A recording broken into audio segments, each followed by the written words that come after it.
A few days ago, I reported on the last high-profile trial on treason. And I asked if it would be the model for another modern trial held in the future.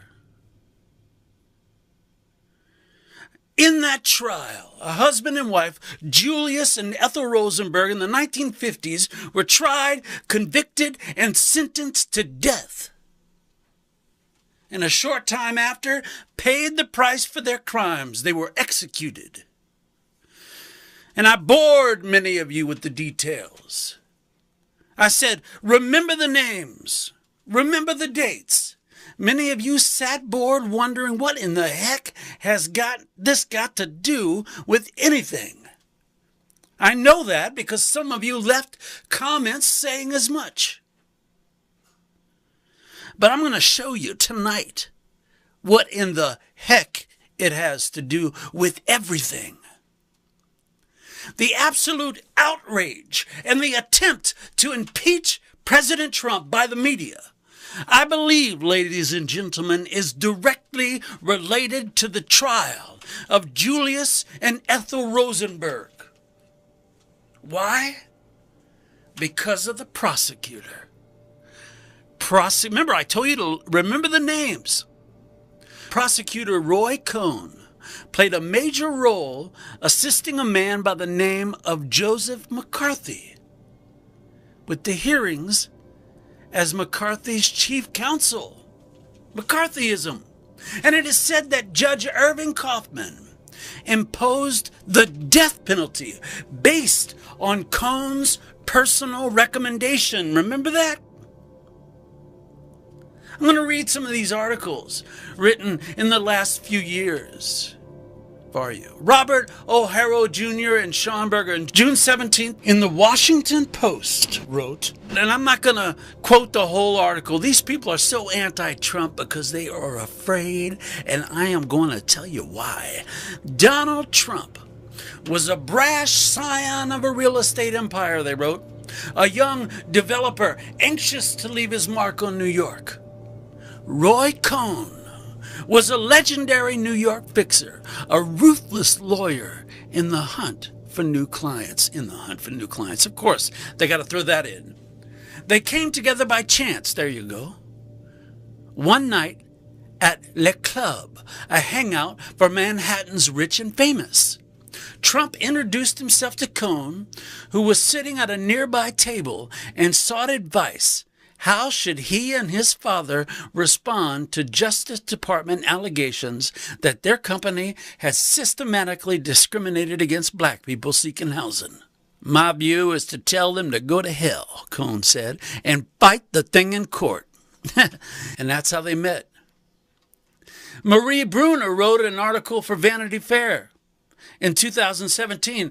She entitled, How Donald Trump and Roy Cohn's Ruthless Symbiosis Changed America. Listen to this. She says, it was October 1973 and the start of one of the most influential relationships of Trump's career. Cohn soon represented Trump in legal battles, counseled him about his marriage, and introduced Trump to New York power brokers, money men, and socialites. Cohn also showed Trump how to exploit power and instill fear through a simple formula: attack, counterattack, and never apologize. Cohn, he prosecuted spies, and he sought the death penalty for treason. In 1973, this is what she says. In 1973, that last part was my monologue there. Here's what she says. In 1973, a brash young would-be developer from Queens met one of New York's premier power brokers, Roy Cohn, whose name is still synonymous with the rise of McCarthyism and its dark political arts. With the ruthless attorney as a guide, Trump propelled himself into the city's power circles and learned many of the tactics that would inexplicably lead him to the White House years later. Donald calls me 15 to 20 times a day, Cohn told her. Think about that, ladies and gentlemen. Think about that. This man Cohn, this lawyer who prosecuted cases for treason and sought the death penalty, spoke to Donald Trump 15 to 20 times a day. He said, it doesn't matter if he's exaggerating or not. Do you think all they talked about was Donald's cases? No. Cohn groomed this young man named Donald Trump for what he's doing today. Now listen to what Brenner writes next, ladies and gentlemen. Cohn was best known as a ruthless prosecutor. During the Red Scare of the 1950s, he and Wisconsin Senator Joe McCarthy, the fabulous and virulent nationalist crusader, had hauled dozens of alleged communist sympathizers before a Senate panel. Earlier, the House Un-American Activities Committee had skewered artists and entertainers on similar charges, resulting in a trial of fear, prison sentences, and ruined careers for hundreds, many of whom had found common cause in fighting fascism. But in the decades since, Cohn had become the premier practitioner of hardball deal-making in New York, having mastered the arcane rules of the city's favorite bank, the local cabal of interconnected influence peddlers, and its magical ability to provide inside fixes for its mockers and rogues. I mean, she's going to be negative about it. But what I'm trying to get across to you is that Donald Trump was trained by a man who put communist sympathizers in prison. That's great. Now, Michael Levin on the New York Daily News, and I'm not sure if he's related to Mark Levin, but on July 7, 2017 wrote that the most dangerous man in the Trump administration isn't Steve Bannon or Jeff Sessions or even the president himself. Instead, it is a sleazy, creepy lawyer who died 30 years ago, and his name is Roy Cohn. It's not nice to criticize the dead, he says, but in Cohn's case, I'll make an exception. Back in the 1950s, Cohn was chief counsel for Senator Joe McCarthy when McCarthy was destroying the lives of thousands by claiming they were communists, because they were. It's time to stop playing the charade. They were. Communists, socialists have been trying to destroy this country since it began. And it's the news that made McCarthyism a bad word. It's time to bring it back. I will remind Mr. Levin of the judge's response to Julius and Ethel when they were sentenced. Listen to this. The judge said this. Not McCarthy, not Cohn, but the judge. I consider your crime worse than murder.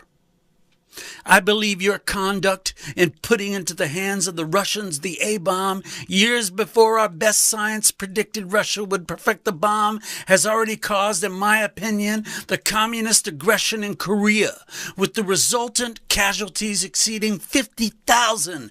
And who knows but that millions more of innocent people may pay the price of your treason. You gotta understand, ladies and gentlemen, that America was the only country that had nuclear power before these two sold or gave our secrets to Russia as spies. And he says, no one can say that we do not live in a constant state of tension. We have evidence of your treachery all around us every day, for the civilian defense activities throughout the nation are aimed at preparing us for an atom bomb attack. You see, this is not about Democrat or Republican, conservative versus liberal anymore.